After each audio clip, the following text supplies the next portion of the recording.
the United Arab Emirates is suspending all trade and financial transactions with Iran until further notice. The UAE Foreign Ministry says Iran's conduct is undermining the regional and international peace and security. The embargo will be a major blow to Iran. The UAE is its second biggest trading partner behind China. Last week, ships owned by the UAE state oil company were targeted by Iran in the Strait of Hormuz.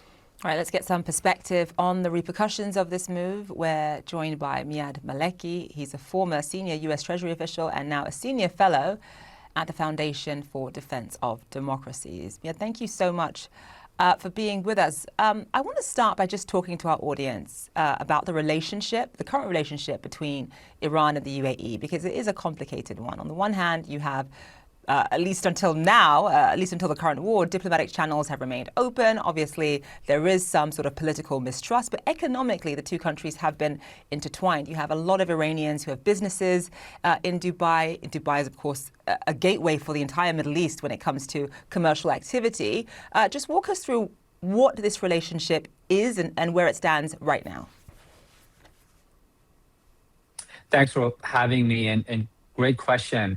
You know, just to unpack this announcement by the UAE, just a few couple points. You know, the current U.S. naval blockade is closing the access through the Persian Gulf, from Persian Gulf to the ocean. So it's really sealing off the Gulf of Oman. But Dubai's trade with Iran never used that outer door. It's really just transshipment and also trade between Iran and UAE that happens in the Persian Gulf. So it's really beyond the blockade's reach. Now, Abu Dhabi now just closed that inner door. So that's very significant. But just to directly answer your question, UAE is not just one trading partner for Iran. Iran's own data names UAE as #1 import supplier. 5 years back to back. About 30% of everything Iran imports come from UAE. That's about $21 billion last year, $29 billion two-way.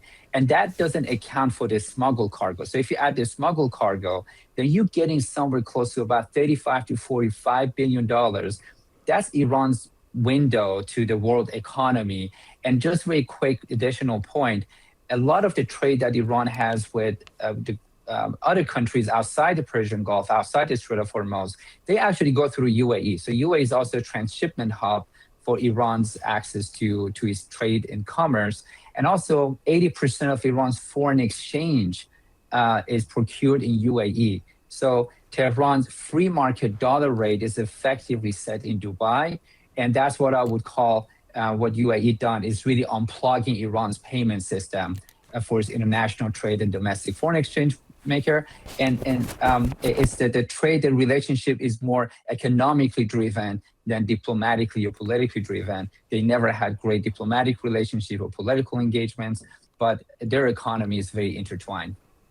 Miyad, it's good to have you back on the program. This UAE announcement came shortly after President Trump spoke with Mohammed bin Zayed, MBZ, the leader of the UAE. And there had been a lot of news made from a recent or an interview that you gave to us fairly recently, a few months ago, where after the United States imposed a blockade, you had said that it would take just a matter of weeks for this to severely impact Iran, that their storage facilities were at their limits at that point, that it would just be some days before we would see Iran really squeezed to a point they hadn't been in a long time. And here we are some 5 months later. I'm wondering if you can explain to our viewers, and some that go back to that interview that you gave with us when you made that prediction, about why this time could be different and what we should be looking for in terms of this economic squeeze, this new policy from President Trump.